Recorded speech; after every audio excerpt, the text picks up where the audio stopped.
Daedric ruins. Strange structures we have seen many times in our travels, but never actually explored. Mysterious in both their content and their physical appearance. Who built them? Why? And what exactly is a Daedra? All those questions and more will be answered in today's episode of Lore and Loot. Before we can actually talk about these ruined shrines, we have to answer the question, who or what are the Daedra? Now, we can't delve too deeply into this particular subject, or else we'd be talking for hours and hours, but to put it in a very simple and honestly oversimplified way, Daedra are gods. There are two broad categories of gods in the world of Tamriel, the Aedra and the Daedra. Aedra translates from the ancient elven language as our ancestors, and Daedra means not our ancestors. This is because, according to legend, the Aedra were the beings that gave part of themselves to create the mortal realm, including mortals themselves. The Daedra refused to participate and thus are not our ancestors. Again, this is not giving the full story justice, because creation will need its own lore video, maybe its own series, but for now, all we need to know is that the Daedra were the spirits that refused to give part of themselves to help in creating the world. Now, we have discussed Daedra in the past.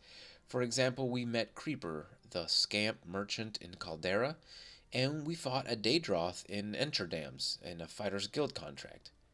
These are known as lesser Daedra. Such creatures can be summoned by powerful magic users for a period of time, and the most powerful conjurers can even permanently bind these creatures to our realm. Other examples of these are the Cunning Clanfear, the Loyal Golden Saints, and of course, the iconic and deadly Dremora. However, the most powerful of the Daedra are known as Daedric princes. These immensely powerful beings have their own otherworldly planes of existence, known as planes of oblivion, and rule over hordes of their lesser Daedra brethren. The thing with Daedra is, you see, that they love to meddle in the affairs of humans. Sometimes, when speaking to some of the locals in Morrowind, some of them will tell you that they don't see a point in worshipping the Aedra, the Nine Divines, because pray as you may, curse their name even, you won't hear a peep out of them. On the other hand, worship the Daedra, and you'll see their influence. It may come in the form of you being burned alive, transformed into a cow, or simply sequestered to one of their planes of oblivion where your skin will be flayed and your body torn to shreds, but at least you'll see results. Alright, so now we know a little bit about who or what the Daedra are, but now we need to figure out why they have these shrines all over Vvardenfell. To answer this question, we need a little bit of Dunmer history. The Dunmer, the Dark Elves, ash-skinned and red-eyed, well-versed in magic and combat. But they were not always this way. You see, way back in time, the Dunmer were actually very little different from their Altmer cousins. They resided with them in the island of Somerset, and at that time were known as the Chimer. At some point, and scholars debate on when this actually happened, and for reasons we won't get into right now, the Chimer left the Somerset Isles, following the lead of their prophet, Veloth. Consequently, it is from Veloth that we get the term Velothi, which is another name for the culture of the Chimer. Veloth, following the teachings of the Daedra Boethia, eventually led the Chimer to Morrowind. Veloth and the Chimer strongly believed in ancestor worship. What this means is that they believed that their ancestors never really left the mortal realm. In some form or another, their ancestors always remained here. They were to be revered, worshipped, prayed to, and consulted when times were tough. And you can still see influence of this belief in Vvardenfell today. Ancestral tombs dot the landscape. Inside, gifts are laid out next to the burial urns of their ancestors. Guardian spirits are tasked with protecting the remains from potential grave robbers or worse, necromancers. Now, the Chimer believed that chief among their ancestors were the Daedra.